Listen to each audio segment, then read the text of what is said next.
Pakistan super league P S L کے نویں season کی فاتحہ ٹیم اسلام آباد یونائیٹڈ رہی، تاہم ٹورنامنٹ میں کئی مقامی اور غیر ملکی کرکٹر بری طرح ناکام ہوئے۔ ٹاپ 5 پلیئر جو ایونٹ میں کوئی خاص طرح پرفارمنس دینے میں ناکام رہے۔ اسلام آباد یونائیٹڈ کے ایلیکس ہیل کا رواں پی ایس ایل سیزن نہایت مایوس کن رہا۔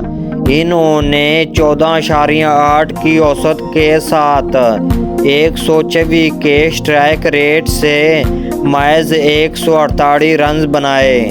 کراچی کنگ کے کپتان شان مسعود بھی ان پلیئر میں شامل ہے جو ٹورنامنٹ میں اپنی فارم حاصل کرنے کی کوشش کرتے رہے۔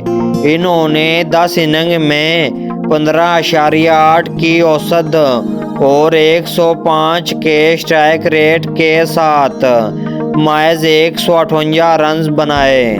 فہرست میں اگلا نمبر پشاور زلمی کے وکٹ کیپر بیٹر محمد حارث کا ہے، جو اپنی ٹیلنٹ کا فائدہ اٹھانے میں ناکام رہے۔ انہوں نے 10 اننگ میں 15.7 کی اوسط اور 132 اسٹرائک ریٹ کے ساتھ مجموعی طور پر 142 رنز بنائے۔ رواں سیزن میں کوئٹہ گلیڈیٹر کی جانب سے کپتانی کے فرائض نبھانے والے رائلی روسو بھی کسی میچ میں بڑا سکور کرنے میں ناکام رہے۔ بائیں ہاتھ کے بیٹر نے 10 اننگ میں 16.4 کی اوسط اور 107 اسٹرائک ریٹ سے محض 148 رنز بنائے۔ سابق کپتان اور Pakistan super league P S L 2019 کا ٹائٹل جیتنے والی سرفراز احمد کی کارکردگی غیر تسلی بخش رہی۔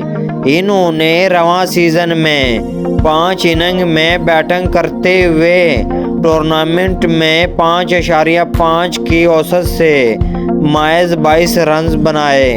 کراچی کنگ کی نمائندگی کرنے والے محمد نواز نے 8 میچ کھیلے اور 6 اننگ میں بیٹنگ کی، تاہم وہ 3 اننگوں کو چھونے میں ناکام رہے۔ انہوں نے ٹورنامنٹ میں ٹوٹل 88 رنز بنائے، جبکہ محض 2 ہی وکٹیں حاصل کر سکے۔